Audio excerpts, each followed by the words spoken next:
Hello and welcome to Global News Today, bringing you exclusive interviews with leading experts every weekday here on Al-Arabiya English. I'm Tom Burges Watson. Coming up today, we have our eye very firmly fixed on Gaza once again. Israeli airstrikes are continuing to claim the lives of civilians, including 4 international journalists. Saudi Arabia, meanwhile, is pointing to what it's called horrific genocide under Israel.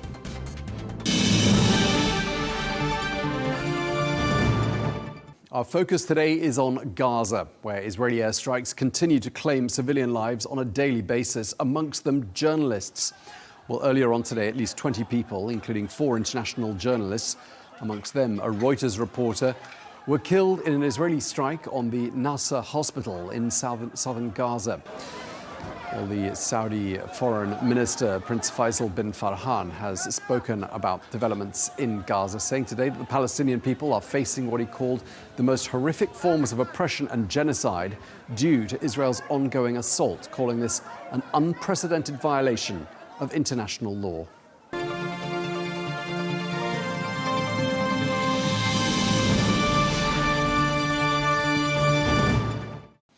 Well, let's get more now. We can speak to Dr. Anan Wahhabi, who is a lecturer in political science at the University of Haifa and a former chief instructor at the IDF. Thank you very much indeed for taking the time to speak to us. We've heard today from the Foreign Minister of Saudi Arabia, Prince Faisal bin Farhan, saying that the people of the Palestinian people, he said, are facing the most horrific forms of oppression and genocide. How would you respond to those comments? Well, the situation in Gaza Strip is really very dangerous. The civilians are facing a very complicated situation. The military, Israeli pressure on the one hand, and the same strategy of Hamas on the other hand, that is not paying a lot of attention for the needs of the local civilians in Gaza Strip. We are so sorry to see this situation. Yes, there is a very bad situation. We should do more in order to improve the humanitarian situation in Gaza Strip. I don't think that we can talk about genocide. It's a very maybe extreme, I would say, terminology for the situation right now. But yes, the situation is very bad. It's too dangerous, and the military action has to be stopped at some point and to turn to political solutions.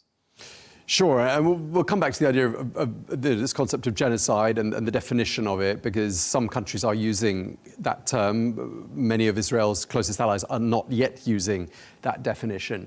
But I just want to go back to what the Saudi foreign minister was saying. He made an important point, saying that what's being done to the people of Gaza undermines prospects for peace and security, not just in the region, but in the world. And, you know, when we think about those 2 million people in Gaza and also people in the West Bank who are taunted or humiliated on a fairly regular basis, I mean, it's very difficult to see a 2-state solution ever being workable now. I mean, do you think the 2-state solution is an impossibility, given the acrimony, the hatred that must exist really, clearly on both sides? Yeah, we should remember that the October the 7th was a wave that made a very profound change in the Middle East, not only in Israel, not only the crisis between the Israelis and the Palestinians, the current and some kind of permanent one. We should remember that the 2-state solution and separation between the two people and the self-definition of each side is the only solution in the horizon. Now, the complication here is how to be implemented on the ground, because when the Israelis are building more settlements in the West Bank, and the two communities are living together, the Israeli Arabs and the Jewish in the West Bank, it's really not easy to divide, geographically speaking, the state. And maybe we should move towards the different situation where if we will reach real peace as part of the Abraham Accords, then we do not have to be each alone. We can live together in the Holy Land, and yes, a Palestinian state, a Palestinian government, but the two people should be living together in the one economy and the one strategy state, academy, economy, as I said. And yes, it can be working, because the other solution of total separation between the two communities is really very complicated. Yeah, it is. Logistically, it raises a huge number of questions. But when it comes to, for example, something President Trump wants to do, which is to expand and build on the Abraham Accords, I mean, very difficult to sell that idea to many leaders in the Arab world right now, given what we're seeing on our television screens every single day about what Israel has been doing in Gaza, notably. I mean, doesn't it make the idea of expanding the Abraham Accords almost impossible for the next few years? Yeah, it makes it a bit impossible for the next day, for the foreseeable future. But there's no other way. We should return to this path of peace sooner we can. It's the only way. Now, recently, the IDF received a directive from the government to occupy Gaza in order to eliminate the remaining Hamas fighters, and maybe later on, according to this government, it will start maybe a new situation in Gaza where the rehabilitation of Gaza Strip will start, and the real political and the humanitarian solutions will also embark together with the neighboring Arab states as part of the same strategy of peace. And yes, we count very much on the Gulf states, led by Saudi Arabia, by the Emirates, and other very moderate and open regimes that want to change the situation together with the United States. And I hope with a reasonable government here in Israel, it's the only solution. And we are really waiting for this minute to be, the war to be over, to make a prisoner deal, and to start a new situation in Gaza, because it's really the life, it's not fit for a life, Gaza, at the moment. And I'm afraid there should be also evacuation for a while in order to rehabilitate Gaza. Now, in the mind of President Trump, he said, I will own Gaza, I will rebuild Gaza. Maybe he is really dreaming of real rehabilitation of Gaza and building a very beautiful, maybe city-based little state on the Mediterranean. Hopefully that this will work later on, and to improve the Gazan life and to start a new, maybe, future. Yeah, to be fair, I mean, we haven't heard President Trump talking quite in those terms, at least not in the last few months. I mean, does that sound like a realistic proposition, though, what you just described in terms of President Trump's vision for Gaza? Well, President Trump in the second term is rewriting his biography. He wants to be in history as a peacemaker, to continue the track of the peace accord with the neighboring Arab states, as well with the Palestinians. Yes, time to tell. And I think that he is a man of deals, as we know him. And yeah, maybe he's also imagining this kind of deal where Gaza can be rebuilt the way he dreams. Let's talk about what's happening in Gaza today. There were Israeli airstrikes on the Al-Nasser Hospital, which I believe is in the south of Gaza near Khan Yunis. At least 15 people killed. It's been reported a number of them were journalists. One of them worked for Reuters. I mean, it's been reported that upwards of 200 people, journalists, have been killed in Gaza these last 22 months. So I'm just wondering why such a high death toll of media people. I mean, are they targeted, do you think, specifically because of the work they do? Well, it's not the first time that the Hamas, on the one hand, they exploits the civil infrastructure, hospitals in particular. We know that part of the headquarters were under hospitals in Gaza Strip. And here, where everything starts and ends, and Israel, unfortunately, in a lot of cases, do not act in the perfect way that they can separate between the militants and the civilians. And we are so sorry to see in some cases that there is a damage for those infrastructures and for civilians.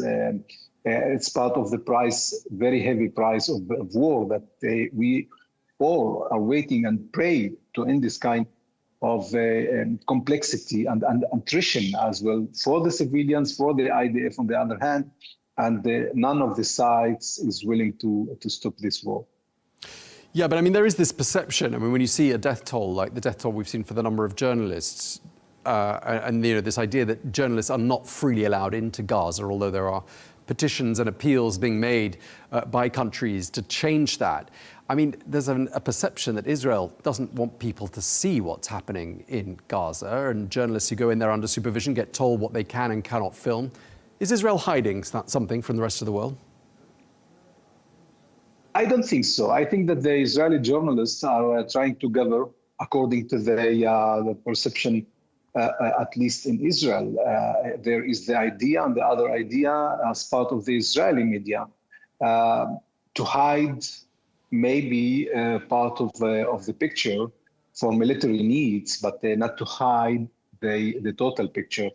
Israel know that she is at war. The attack was done by Hamas from Gaza, and then it's not over yet. And it was too long. It should be stopped. That's right. But Israel has nothing to hide. Dr. Anan, you served in the IDF Intelligence Directorate. You commanded operational units and headed Israel's international strategic perception, psychological warfare, and cyber warfare efforts. And I want to ask you how it now looks like, while we're talking about public opinion, that public opinion in countries even that are closely allied to Israel now oppose or vehemently oppose Israel's actions in Gaza. Does that worry you? And do you think we're at risk of Israel's international standing being undermined? Yeah, this worries me very much. I must point that Israel has more than one public opinion. The public opinion in Israel is divided between those who want to stop the war in Gaza and to move forward to an agreement, to prisoners deal with the Hamas, with the Palestinian side, and to start a new situation there. And the others, the extreme side of this right government that want to continue the war, and till the end, till they just occupy total occupation of Gaza Strip. It was the directive right now. IDF has said to the government, to this government, that there were levels to pressure Hamas to reach a prisoners deal, and it was not implemented before.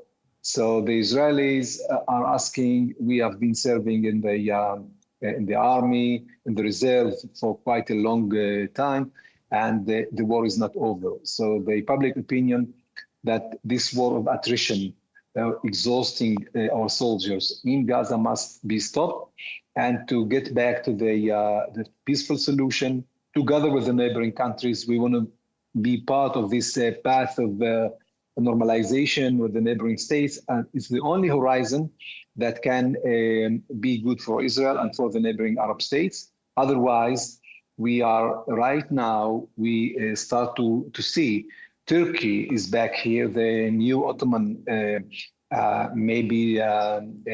actor is here again, together with the Qataris that are trying maybe to create a new chaos axis instead of the Iranian one. And this will put the neighboring Arab states together with Israel in a big risk. Okay, well, you mentioned a lot of points there, but I mean, coming back to Gaza more specifically and talking about the humanitarian situation there, a famine was declared in Gaza by the United Nations on Friday. And I'm assuming in Israel, people see the same pictures on their televisions that everyone else seems to be seeing everywhere else in the world, where we see emaciated children, we see people living in misery, we have reports of human corpses being eaten by dogs on the side of the road. I mean, the stuff of nightmares. What goes through your mind when you see those pictures and when you heard the UN announce a famine is now official? Yeah, the pictures are very bad. We want to see other pictures rather than this miserable situation and the people suffer and maybe hunger. I don't know if there's real hunger, but at least it's spoken in the media. Yeah, people are suffering. And we don't mind if Hamas do not count the local civilians, and they've been exploiting the locals as human shields, and they do not care really for their health and for the situation, at least not like the same care that the Arab neighboring states are trying to bring. But yes, it has to be stopped, and a deep change must start in Gaza. The education system must be changed. I want to remind that Hamas has been educating for aggression, for hostility, for eliminating the state of Israel, and for maybe acting against part of the Arab neighboring states regimes.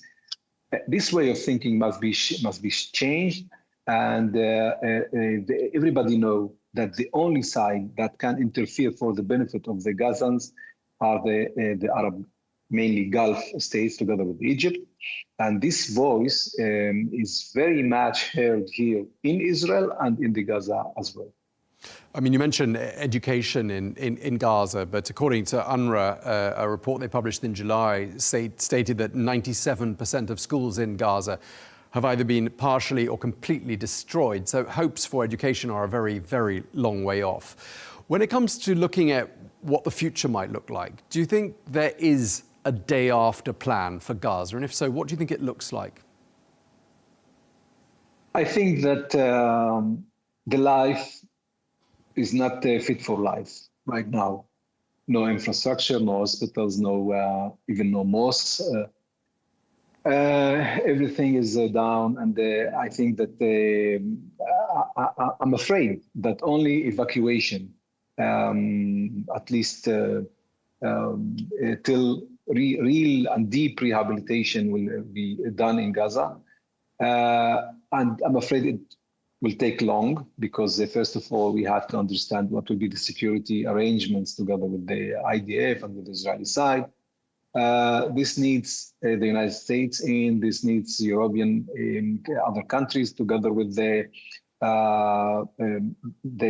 Arab side that wants to be side in Gaza to take responsibility for the future.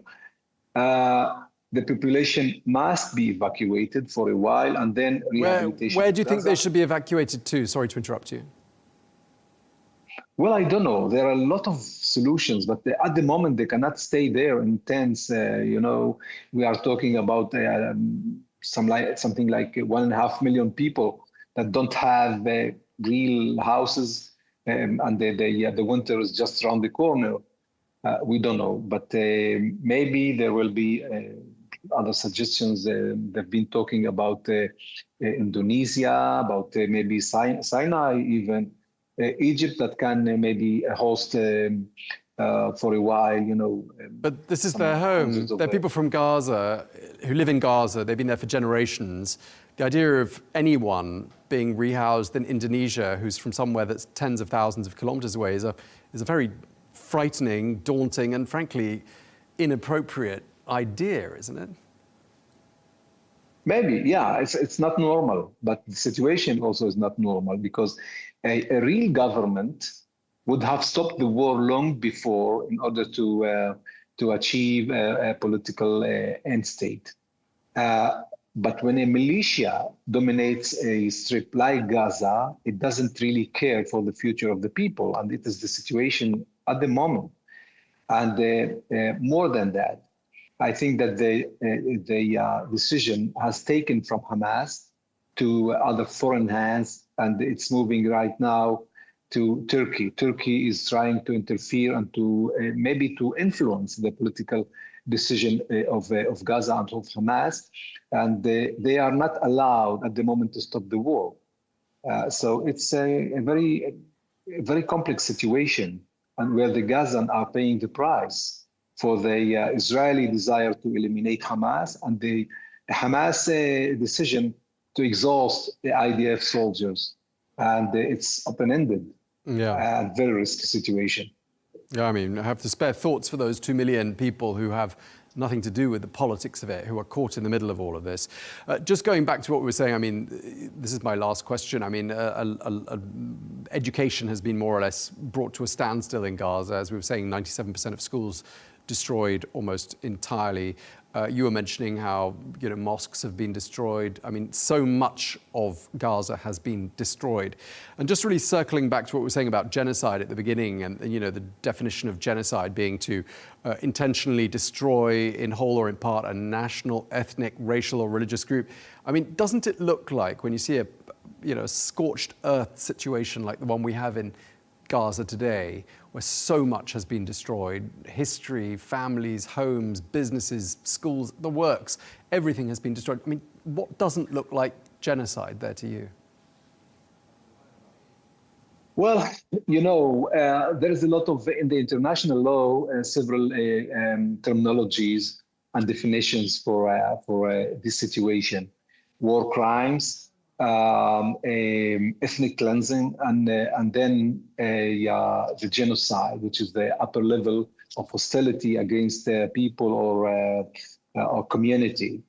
I think that it's in and between these definitions, and whatsoever, it's a very dangerous situation. It's a very bad situation. Israel did not choose to do that at the beginning. It was the wave of the October the 7th. This, you know, the savagery that was done. And I think that it has held the Israeli government in a situation that they are still in a post-traumatic situation, and they are still using force rather than stop for a while and using maybe political wisdom in order to get out of this circle of violence. Okay, well, thank you very much for taking the time to speak to us. We really appreciate it. Dr. Anan Wahhabi, thank you very much indeed.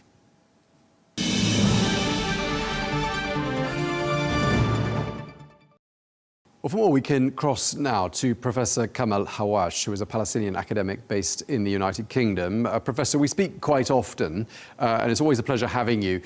Just before we start talking about today's main developments in Gaza and the latest news, I just want to ask you for your opinion on something my earlier guest was saying, an academic from the University of Haifa, who was saying that evacuations from Gaza are necessary, perhaps, and he suggested that Gazans be rehoused in other places. And he mentioned Sinai and Indonesia as being some of the other places where the 2 million people who live in Gaza might be rehoused, at least temporarily. What do you make of a plan like that? Well, I think it's becoming quite tiring to repeat that this is the ethnic cleansing. This is part of the genocide. This is the erasure of Palestinians and their identity, and even the whole Palestinian identity is being erased. It is absolutely criminal for this man or woman to say that people could be resettled. First of all, why can't they be returned to the villages from which they were expelled in 1948? 80% of the people in Gaza are either from 1948 Palestine or from their descendants. The only place they should be going to is their homes in the 500 villages that were destroyed. So for any academic to propose something like this, in my view, is just criminal. Because what we are seeing in Palestine at the moment, both in Gaza, the West Bank, and other places, is that Israel has become the most criminal entity in the 21st century. If people think that Germany was the most criminal state in the 20th century, and I will not compare Israel with Germany, I just take them as the most criminal entities in their century, then that is what Israel is.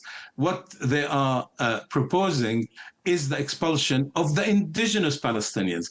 I bet the guy who talked to you from Haifa descends from somewhere in Europe or another place and came against the will of the Palestinian people to live in Haifa. I'm unable to tell you where he originates from. I don't have that information. But what I do know is that we talked to him about genocide and how, for example, we were talking about education in Gaza, and I was pointing out that 97% of schools, according to UNRWA, have been partially or entirely destroyed across Gaza. And we talked about the other things that have been destroyed, the mosques, the churches, the hospitals, the homes, the businesses. I mean, so much. What about that doesn't sound to you like genocide? Because he doesn't think it's a genocide. Why does that sound like a genocide to you? You could almost have asked what's left of Gaza. What you listed, are the things that have been destroyed. But really, what is left of Gaza? I have a friend who produced a movie called The Phoenix about Gaza. He was in Gaza days before the attacks happened, showed us what a beautiful place it was. And that was Gaza City. The Israelis have systematically gone about the destruction of the infrastructure from day one. This didn't happen a month or two ago. This has been happening consistently and continuously with the objective of making Gaza uninhabitable. And it is a little ironic that the United Nations, if we go back a few years, said that Gaza would become uninhabitable in 2020, 3 years before Israel started to destroy it. So what is happening now is design. This is evil. This is evil. That you are destroying a whole area, 2.3 million people to have nothing, to live in tents. When they seek food, they get killed. That is what Israel is doing. It is an evil state. And really, nobody should have anything to do with it. So again, if that was the conversation with the person before me, the hatred that shows, the superiority that shows you that these people are not a danger only to the Palestinians. Israel is a danger to the whole region, and it could possibly become a danger to other countries that, for example, would recognize Palestine, that anything could happen from this rogue state in terms of possibly even, as there are rumors, I don't want to say any more than that because that wouldn't be right, that maybe the security services there would look at ways of interrupting the recognition of Palestine in the countries that propose to do it. One of those countries is the country you're in right now, the United Kingdom. We've heard from Britain's top diplomat, the Foreign Secretary David Lammy, who says that Israel's refusal to allow sufficient aid into Gaza has caused a man-made catastrophe. This is, he says, a moral outrage.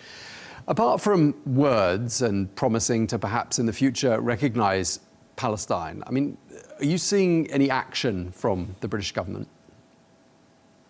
I met David Lammy at one of the Labour conferences a few years ago. He'd just come back from Palestine. They weren't in government. And I remember him clearly telling me how concerned he was about settler violence. Now, things have gone way beyond that into a genocide. He can talk the talk, but he doesn't walk the walk. For the first time in many, many years, the Israeli ambassador has been called to the Foreign Office to explain what Israel is doing about the possibility of invading and destroying Gaza City. Is that enough? Have we seen Israel stop? The answer is clearly no. The only way that Israel will stop is if world countries came together and cut relations with Israel completely, pressured America to roll back on support for this entity, this criminal entity that, I can't say this enough. We're not talking about a normal state. People might say, listening to this, why does he keep saying Israel is a criminal state? Because it is what it's doing to the Palestinian children.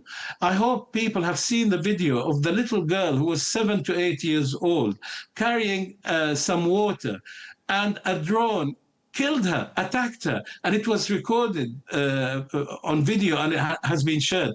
What that video doesn't show is that she had lost the whole of her family. Now, a state that does this is a criminal state. So why the UK continues to have relations with Israel is beyond me. What the only thing that it will begin to listen to is if it is completely shunned by the whole world. The recognition of Palestine could be an important step. I say could be because at the end of the day, how will it be enforced? How will the war criminal settlers be thrown out of the occupied territories? How will Israel be thrown out of Gaza completely, having destroyed it so that it can be rebuilt? Words are... I have to acknowledge that there has been a shift. There's no doubt about that. That 20 years ago, you would never have expected an arrest warrant to be issued against the Prime Minister of Israel. That has happened. Yes, it hasn't been implemented, but it should be. And he should be rotting in jail, not in Israel, but at The Hague. There's no doubt about that. I mean, as well as words, I mean, there have been actions. Even during the course of the weekend, there were protests in several places around the world. Sydney springs to mind as being one of them. I believe there were some protests in the United Kingdom as well during the course of the weekend. And yet the UNRWA chief, Philippe Lazzarini, is talking about the world's sort of indifference, he called it, and inaction on this issue of Gaza. And he said he found that shocking. Do you agree with that assessment, that there is indifference with regards to what's happening in Gaza, or do you think that's perhaps going a bit too far? I do compare it with Ukraine to some extent, even though the Palestinian issue has been ongoing since 1917, since the country I am in gave our homeland as Palestinians to a people who did not come from that land. It was forced, they were forced upon us. At the turn of the last century, the percentage of Jews in Palestine was less than 6 or 5%. They could never have been an independent state for Jews. They could have been and should have been a state that became independent when the British mandate ended, that was a Palestinian state where the overwhelming majority were Muslims, followed by Christians, followed by Jews. But it was the forced if you like, travel from Europe to Palestine that started this problem in reality, when Britain in 1948 packed up and went and left the Palestinians in no place to create an independent state. So yes, there is indifference in reality. If we compare Russia and Ukraine with Israel and Palestine, you will find that the West supports Ukraine because it's being occupied by another country, but supports Israel for occupying the Palestinian people. That is the hypocrisy that has been really difficult to understand. And when they then talk about Israel could be in breach of international law, really? Really, every day we see it in breach of international law, and that should stop. Its leaders should be in the dock in The Hague. There are even people who are calling and working on some military intervention from outside to stop the slaughter. But realistically, if even aid, food aid, isn't going through, the whole Western world that claims to be democracies, that claim to be really focused on human rights, are failing the Palestinians. As a Palestinian, I dread, I speak to them all the time. I dread to think how I could live and how David Lammy could live in their place and see how they are being targeted and subjected to slaughter. As you said, we will talk about today's events and the slaughter of more journalists. But the fact is that Israel attacked a hospital. Do you remember when at the beginning of the war said, oh, we do not attack hospitals? There are hardly any hospitals left because they have been attacked by Israel. They've been burying patients alive, taking them out of the hospital. Look, it is sheer evil, and this must stop for humanity's sake. Yeah, I mean, you mentioned the Khan Yunis Nasser Hospital attack today and journalists amongst the dead. I mean, a lot of Israelis we speak to will continue to tell us that Hamas has control units that are operating underneath these hospitals. But we've also spoken to medics who've worked in these hospitals who've said they've never seen anything of the sort. So let's leave that conversation for another time. But when it comes to journalists, I mean, what is it about this conflict that's made it such a deadly one for journalists? And we're talking here about, another 5 journalists potentially killed today. I mean, that brings to about 200 the death toll these last 22 months. Why do you think so many journalists have been killed? I think intuitively people will say Israel doesn't want anyone to report on the crimes it is committing. What other explanation is there? And why is it? And many journalists and TV presenters here have asked Israeli mouthpieces, spokespersons, have asked them why independent journalists haven't been allowed in. And indeed, when they say it's for their safety, and these journalists say, leave that decision to us and to our organizations. But even when a few planes flew over Gaza recently to drop aid, the journalists were told not to film out of the window. So that shows you Israel has a lot to hide. A lot to hide. It's difficult to describe how much, because every day we see crime after crime after crime. If it isn't a hospital, it's a school, it's a university. If it isn't old men, it's women, it is children. Women can't feed their children. And I'll add that there are 2 new weapons that Israel has been finessing and using in Gaza, which are against international law. One of them is starvation. It is using that all the time. But the second one that it is an expert at is the weapon of lying.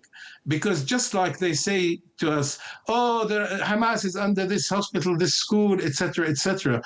Well, no one, as you reported, and as other international organizations report, no one has seen these military people in hospitals. And it isn't one person or 2 people.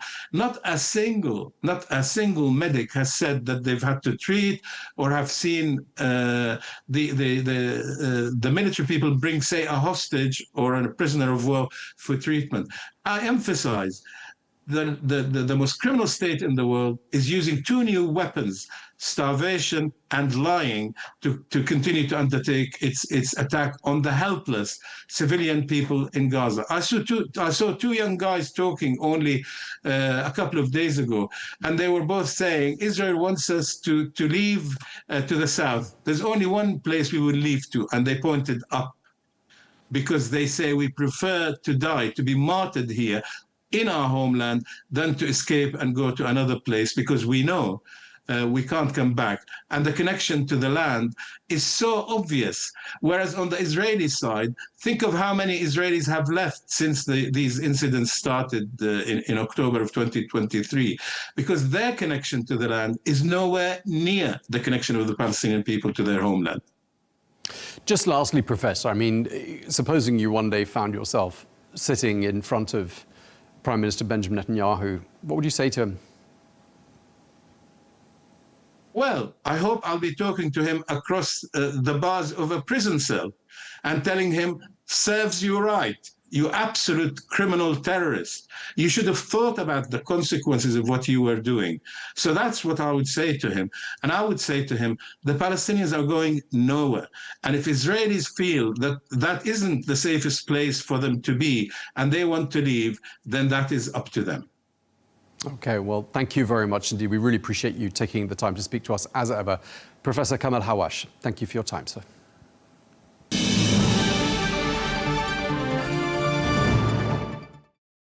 Well, let's get more now. We can cross to Jerusalem and speak to Gershon Baskin, a former Israeli peace negotiator. Thank you very much indeed for joining us. As ever, a pleasure talking to you, Gershon. I just want to pick up on what we were discussing with one of our earlier guests, the academic from Haifa, who suggested evacuations from Gaza are necessary, and he suggested rehousing the population of Gaza in places like Sinai and Indonesia. I mean, are these widely held opinions in Israel right now? I think from looking at the policy of the Israeli government, of what they're doing, what their plans are for Gaza, it seems quite evident that what they are going to be trying to do is to push the 2.2 million Gazans into the southwest corner of the Gaza Strip alongside the Sinai border to Egypt. This is a pressure cooker, and the pressure will explode. And I think that the hope of the more extreme elements within the Netanyahu government, even perhaps Netanyahu himself, is that the 2.2 million Gazans will break through the border into Egypt and we'll have a new reality where people are escaping an active war, trying to save their own lives. You can hardly blame those people for wanting to get out of Gaza, which has been made uninhabitable by Israel during the past 22 months. But there is really no country in the world that I know of that's willing to accept all these Palestinians, both for reasons of politics, of not collaborating with Israel and trying to remove the issue of the rights of the Palestinian people to statehood, to self-determination, along with the sheer economic factor of not willing to take in 2 million refugees into their own countries, which would, we have a big problem of immigration and refugees all over the world today. In Europe, it's a very big problem. It's not less of a problem in countries like Egypt or Indonesia or South Sudan or any other place that Israel says that they're negotiating to take the Palestinians. And Palestinians ideologically, in principle, don't want to leave Gaza. People may feel that they have to leave because their lives are threatened there and they can't live there, but this is not what the Palestinian people want. Right, and there'll be deep suspicion amongst people, were they to leave Gaza, that they might not be allowed back. And when you look at what's happened the last 70 years, I mean, that's not suspicion that's not entirely unfounded, is it? No, it's definitely not unfounded. It's a dilemma when I've have friends in Gaza and people who know me who have approached me and say, can you help me leave Gaza?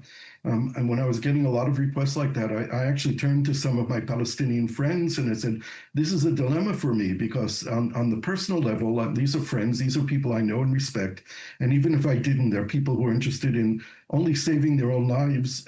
But then there's the whole national dilemma of what does this do to the Palestinian cause? Because there are millions of Palestinians in the West Bank, 400,000 Palestinians in East Jerusalem, and of course the 2.3 million Palestinians in Gaza who have to have the right to self-determination, to live in freedom in a state of their own, to have security and dignity. And that's also the only way that Israel will have security and dignity and be able to be a member state of this region. So there's the large issue, the macro issue of the Palestinian-Israeli conflict and the rights of the Palestinian people. And then there's the individual, human level issue of helping people save themselves and find a better life.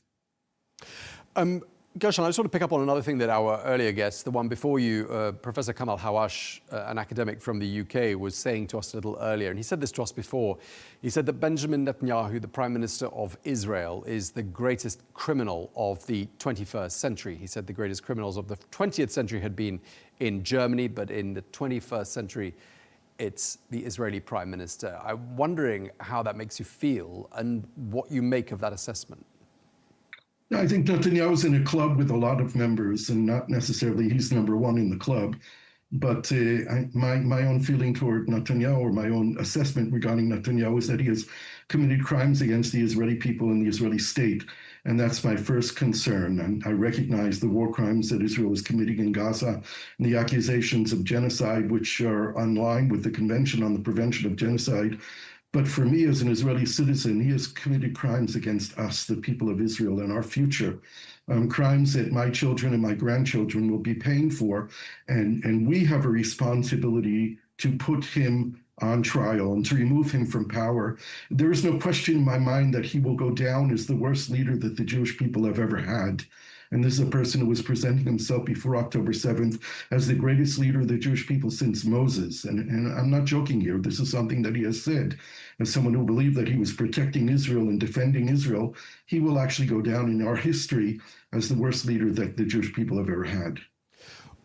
Why do you think he's committed crimes against the state of Israel? Just talk us through the logic behind that statement, Gershon. Well, from my perspective, he has implemented a strategy since he came back into office in 2009, which was a strategy aimed at keeping the Palestinian leadership separate, empowering Hamas, the more radical, fanatical side of the Palestinian leadership, delegitimizing Mahmoud Abbas and the Palestinian Authority, all in order to not have to negotiate with the Palestinians on the creation of a Palestinian state next to Israel.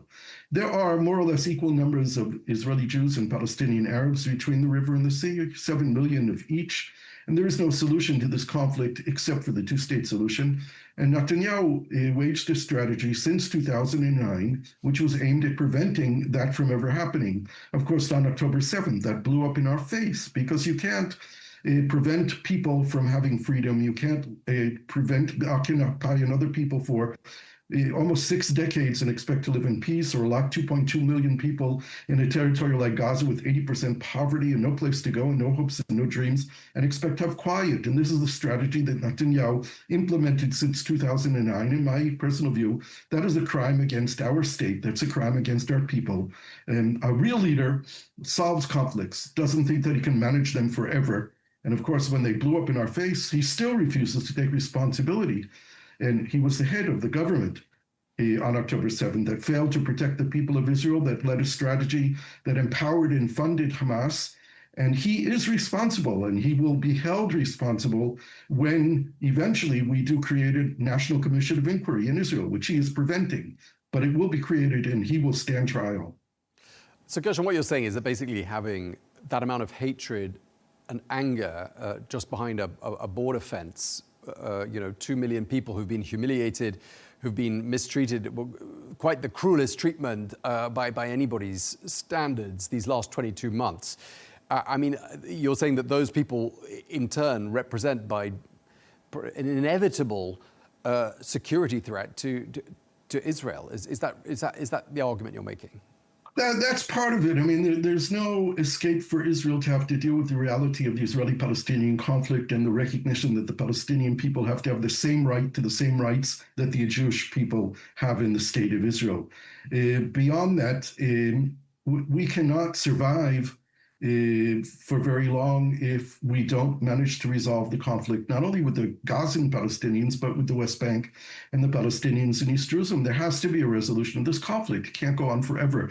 This war is so horrific, and the consequences of the war that we've seen over the last 22 months are so horrible that we have to ensure that this must be the last Israeli-Palestinian war. We can't keep doing this. We need the help from our allies in the region and around the world, particularly in the region, because the Israeli-Palestinian conflict has to be dealt with in a regional way to build a security regime that ensures the security of all the states in the region and helps us all and leads us to greater economic development, to dealing with energy and water and the other challenges that we face in this modern world. The Arab countries surrounding Israel all have an interest in making sure that the Palestinian people have a right to freedom and dignity, and that the Israelis get the security that they need. So we have a potential deal in the entire region that will help us resolve the Israeli-Palestinian conflict. Then that's what must come when this war is finally over, and hopefully that will be soon as well. Gershon, I'll ask you about your T-shirt, which we can see there on the screen. Bring them home now. Perhaps we can show it full screen when you start speaking. I'd like to ask you, what is the status of the effort to release the last remaining living hostages in Gaza? I believe there's 20 of them. Do correct me if I'm wrong. Why is... They're believed to be 20. Believed to be 20. So why is Israel not responding in a positive way to what sounded like some quite positive noises being made by Hamas in this regard? What's going on? So there are, first of all, 50 hostages all in all, and Israel wants them all returned, including the 30 who are believed to be dead. And Hamas agreed to a partial deal a week ago today, in which there would be a 60-day ceasefire, and Hamas would release about half of the living hostages and half of the dead hostages in exchange for Israel redeploying back to lines that it held back in March. A sharp increase in humanitarian aid being distributed by the international community, other elements of the agreement that is the same agreement that was on the table months ago, even weeks ago, when Israel walked out of those negotiations and blamed Hamas for foiling the negotiations. But Hamas formally agreed to that a week ago and informed the Qataris and the Egyptians, and the Americans were informed. And for a week now, we've been waiting for the government of Israel to meet, the war cabinet to meet, to make a decision on whether or not they accept the agreement that they accepted weeks ago. And there hasn't been even a discussion in the government. Apparently, the cabinet is meeting this evening to discuss it. I would not expect any immediate Israeli response. The Israeli response has been that we don't want a partial deal anymore. We want a whole deal. We want a comprehensive deal. Well, that's what Hamas has been saying for months now. And now the Americans are saying as well, we want a comprehensive deal. Hamas wants a comprehensive deal, but when Israel says it, when Netanyahu says it, he's not talking about an agreement with Hamas. He's talking about Hamas raising a white flag and surrendering. And anyone who knows Hamas knows that that's not going to happen. Hamas will continue fighting, even as more Palestinians get killed. They will continue to fight until the very last Palestinian, as long as they can continue to hurt Israeli soldiers and perhaps kill them. This will only end with an agreement. And the best deal to reach is a comprehensive agreement that ends the war. But Netanyahu is apparently not interested in that. So tomorrow, the hostage families are holding another day of strikes and protest. Last Sunday, 1 million Israelis took to the streets demanding an end to the war. We hope that similar numbers come out tomorrow, maybe even bigger. I will be there at the big rally in Tel Aviv, but there are demonstrations that are going to take place all around the country. Okay, well, we really appreciate you taking the time to speak to us. Always a pleasure. Gershon Baskin, former Israeli peace negotiator, thank you very much indeed for your time, sir.